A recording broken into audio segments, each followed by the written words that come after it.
Hi, grade fives, and welcome to another reading lesson with myself, Miss C.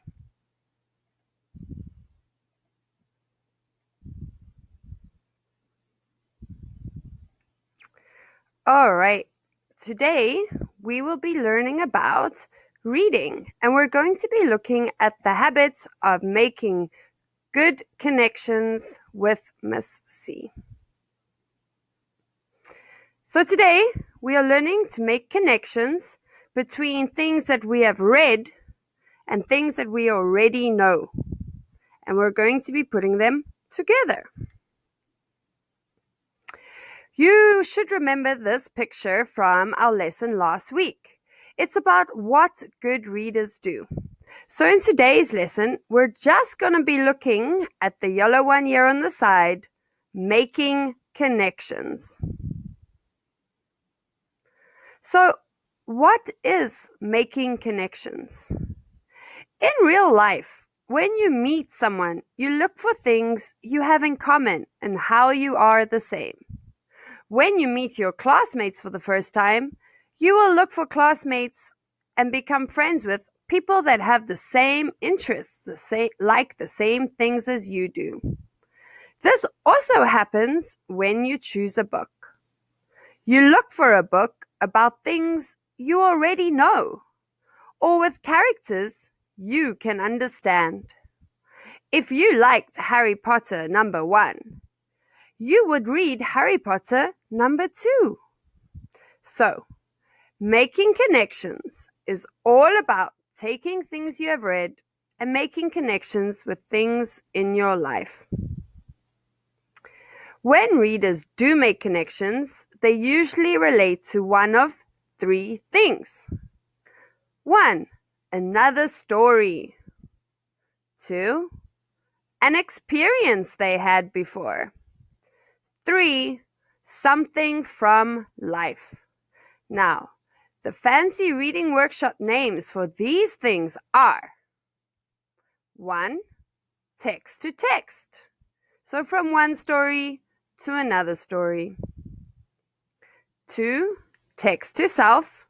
Something that happened in the story that you, as the reader, can relate to. 3. Text to world. Something that you, in the story, can relate to the world and life. Let's look at each one of them more closely. Text to text. A text can be a book, an article, song, or a movie. It doesn't just have to be something you have read. Is this text the same as another text? Does it remind you of another book you have read? You will be able to say that I make text-to-text connections when I can relate something I've read before to something I'm reading now. Your sentences, if you think, will sound something like this.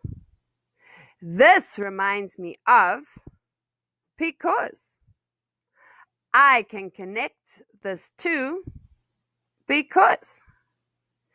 On the next page in your Nearpod, you will be telling me and giving your teacher an example of when you have experienced a text-to-text connection. Text to self. So, once again, a text can be a book, article, song, or a movie. How is this text similar to my life? Did the character have something happen to them that you can relate to? Maybe the character fell off their bicycle, and you have also fallen off your bicycle before. That would be a text to self. So you will be able to say, I make text to self connections when I can relate what I've read before to my own personal experiences. Sentences would sound like, this reminds me of, because I remember when, or in my life, this is the same as. Then, same as before, please give me an example of when you have experienced a text-to-self connection. And our final one, text-to-world. A text can be a book, article, song, or movie. How is this text similar to something that is happening in the world? You will be able to say, I make text-to-world connections when I can relate what I've read to something that happens in the world around you. The world around you could be anything. It could be your town, your city, your community, current events, politics, and so many more. Sentences you would make would be, this reminds me of something I saw in the news because. I can connect this to because. And same as before, I would like you to please give me an example of when you have experienced a text-to-world connection. So to summarize, the 3 types of connections. Text-to-text. Does this remind me of something else I have read? Text-to-world. Does this remind me of something I learned about in the real world? Or text-to-self. Does this remind me of something in my life?